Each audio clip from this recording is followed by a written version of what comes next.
The expectations for most African-American girls born on the South Side of Chicago in 1964 weren't nearly as lofty as the ones Michelle Obama's father had for his daughter. His high hopes for her were realized when she followed her older brother Craig to Princeton. She thrived at Princeton and soon headed off to pick up her JD at Harvard Law.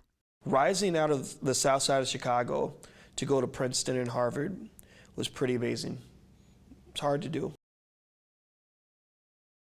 In 1988, she continued on the fast track of success by taking a well-paying position at a top Chicago law firm.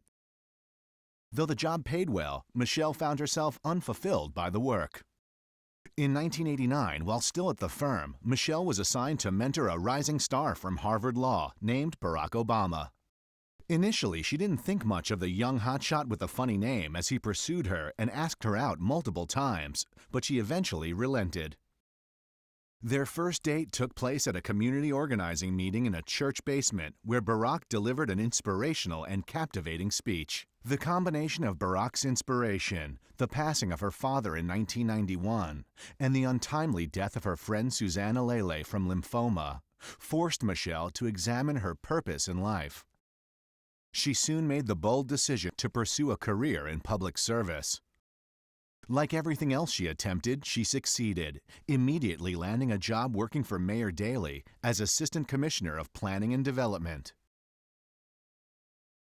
In 1992, Barack and Michelle got married, and she became the founding executive director of Public Allies Chicago, a leadership training program which helped young adults develop skills for future careers in the public sector. Michelle is his equal in every way. She is a great grounding force for Barack. She reminds him constantly about what's important.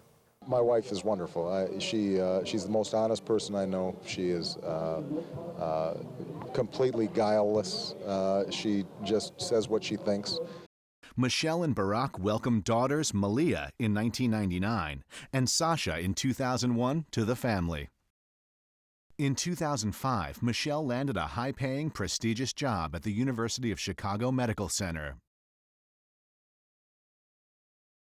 Michelle was never fond of the dirty business of politics, so when Barack asked her to support his run for president, she was skeptical, to say the least. She eventually agreed and quit her job to help his campaign full-time. As First Lady, Michelle Obama will bring what she brings to the campaign. She is the kind of iron in the spine of her husband. When things get tough, she is always there. And it's quite clear when you look at them from interviews, right, that she's his rock.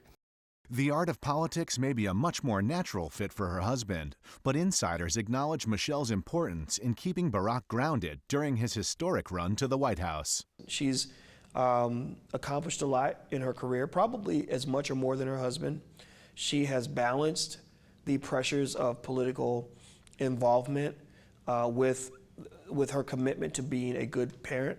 She has endured one of the craziest and most difficult presidential races that we've had in the last 40 years. She's endured it all with grace. She's made a lot of black women really proud. You can't go in a circle of black women and say anything bad about Michelle Obama and not expect to get your butt kicked.